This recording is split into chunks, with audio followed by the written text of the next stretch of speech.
ETV YouTube channels లో మీ వ్యాపార ప్రకటనల కోసం ఈ నంబర్కి కాల్ చేయండి.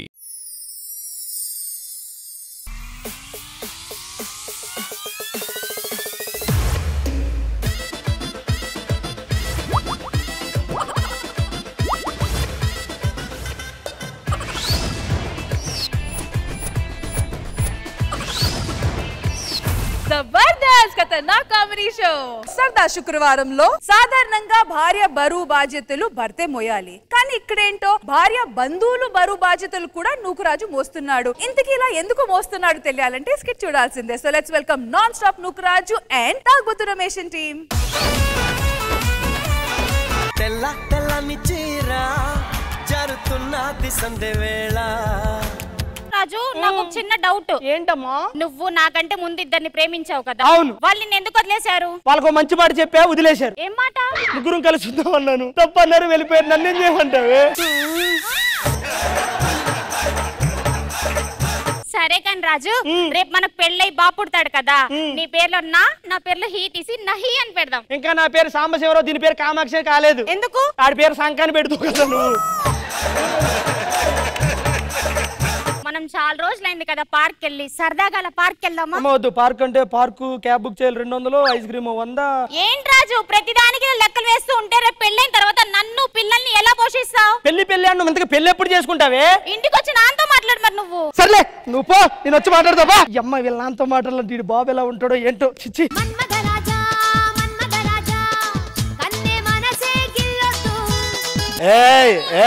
గుర్తుందా? ఎలా మర్చిపోతాను. 5 ఏళ్ల క్రితం ఒక ఈవెంట్ లో స్టేజ్ వెనక కలిసాము, ఇప్పుడు స్టేజ్ పైన కలుస్తున్నాము. 5 సంవత్సరాల క్రితం గుర్తు పెట్టుకున్నావు అంటే నువ్వు చాలా సూపర్ అమ్మా. చూడండి సార్, నా దగ్గరకు వచ్చి కామ్ గా ఉన్న మొదటి వ్యక్తి చివరి వ్యక్తి కూడా ఇతనే.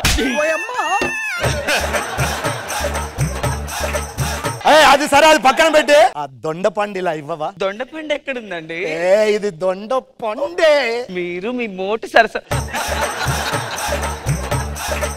సరే గాని ఇంట్లో పనులు అన్నీ అయినాయా? పని ఇంకా అవ్వలేదండి, ఆ పని చచ్చినోడు ఇంకా రాలేదు. ఆ పనోడు ఎక్కడ చచ్చాడు? అరే పనోడా!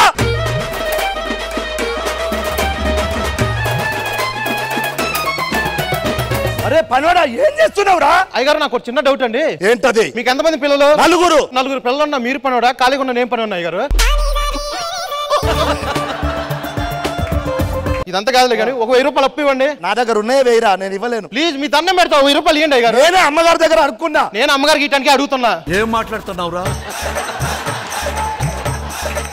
నువ్వెందుకు అమ్మగారికి ఇస్తావురా? అదే మొన్న అప్పు తీసుకోండి, రోజు రోజుకి ఇంట్రెస్ట్ పెరిగిపోతుంది, ఇచ్చేద్దామని ఒకేసారి. ఏంట్రా ఎక్కువ మాట్లాడుతున్నావు? కూతురు పిలు. నన్ను అలా అంటారు కానీ మీ అమ్మాయి వేరే వాడితో తిరుగుతుంది తెలుసా? ఏంటి నా అమ్మాయి వేరే వాడితో కావాలంటే పిలిచి అడగండి. దాని పిలువురా ఒకసారి. ఏమమ్మా కూతురు?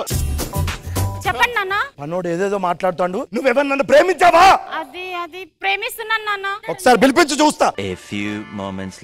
నువ్వు నా కూతుర్ని ప్రేమించావా? అవును సార్, ప్రేమించాను సార్, తప్పేముంది? నా కూతుర్ని పెళ్లి చేసుకోవాలంటే నా కూతుర్ని పోషిస్తావా లేదో నేను కల్లారా చూడాలి. పోషిస్తా సార్, అవసరం కూలి పని చేసుకునే సరే పోషిస్తా. అయితే ఒక వారం రోజులు మమ్మల్ని సాధు చూడు, అప్పుడే నా కూతురు నువ్వు ప్రేమించిన పెళ్లి చేసుకుంటా నమ్ముతా. వారం రోజులు మీ ఫ్యామిలీ అంతా నేను చూస్తా.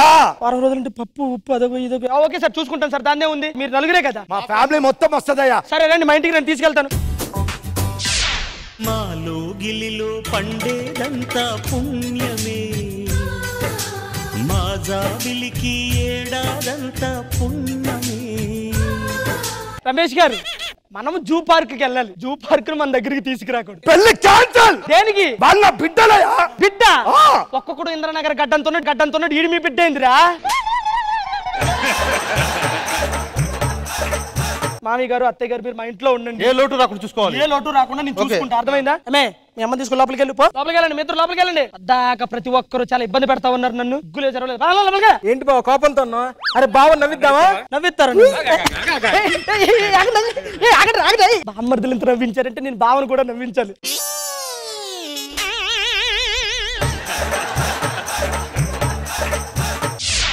అంతసేపు ఏమి నుంచి ఉంటారు? ఈ కుర్చీలో కూర్చోండి, నేను అలాగే ఇలా వచ్చేస్తాను.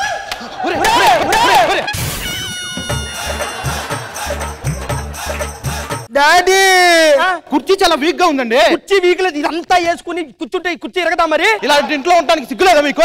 ఇలా అయితే పెళ్లి క్యాన్సల్. వాడు కుర్చీ ఎరగొట్టి నా మీద అరుతారు మీరు. డాడీ, వాష్రూమ్ కి వెళ్తాను. వాష్రూమ్ కి వెళ్తాను. ఓరే నీ బాసుగా అలా అల్లుడు ఏమైంది? పెళ్లి క్యాన్సల్. ఎందుకు? ఇంట్లో వెస్టర్న్ బాత్రూమ్ లేదు అల్లుడు. నేను వెస్ట్రన్ బాత్రూమే పెట్టాను రా. నీ చిన్న కొడుకు వెళ్ళి కూర్చున్నాడు కదా, ఆ వెస్ట్రన్ దిగి దిగి దిగి దిగి ఇండియన్ అయిపోయింది అది.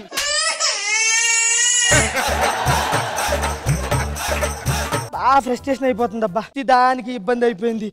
లెక్కలేందో బావ ఒంటరి కూర్చున్నట్టున్నాడు. నాకేందో ఏం అర్థమై సావట్లేదు.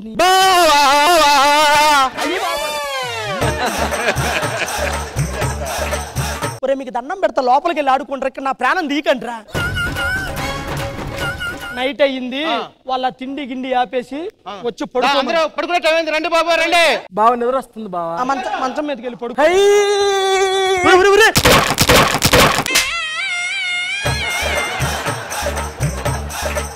యు బ్లడీ పర్వట్, చూసుకోవాలి కదా. నువ్వు పనోడులాగా ఉండు. నోరు మూసుకుని కింద పడుకోండి, ఆ మంచం కూడా ఇరిగిపోయింది. రే ఇట్రా.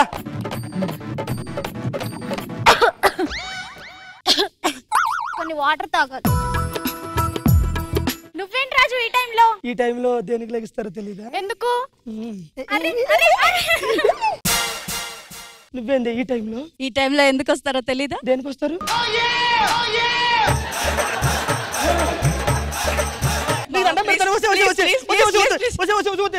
కనిపించకుండా ఉండాలి, నీ కోట పక్కనే పడుకోవాలి. ఏంటి ఈ టైంలో? అల్లుడు గారి ఇంటికి వచ్చేసి 6 రోజులు అవుతుంది, గుర్తుందా మీకేమన్నా అసలు? అవునవును, ఈ రోజు పెళ్లి చేయాలి.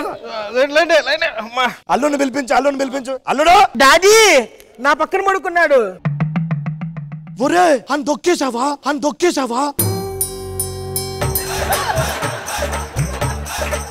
అల్లుడు చచ్చిపోయాడు, బతికాడు. మరి చావుకుంటాడండి, అలాంటి పందులు పక్కన పడుకోబెడితే. అరే రే, అల్లుడిని లోపలికి తీసుకెళ్దాం రారా.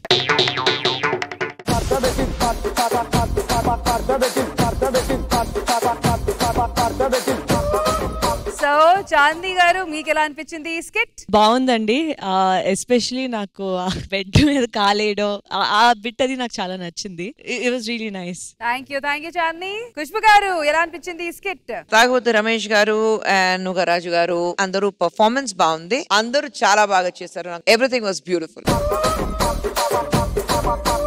కృష్ణ భగవాన్ గారు, నోకరాజు గారు, రమేష్ గారు, అవన్నీ తెలిసి ఇరిగిపోతాయి, అన్ని తెలిసి మీకు దెబ్బేలు పడ్డాడు మంచం మీద. ఆ ఇన్సిడెంట్లు అవి బాగున్నాయి, గుడ్.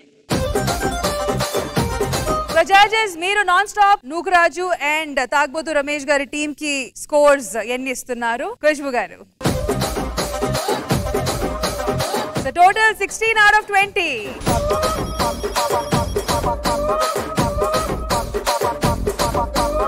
ఈటీవీ యూట్యూబ్ ఛానల్స్ లో మీ వ్యాపార ప్రకటనల కోసం ఈ నంబర్ కి కాల్ చేయండి.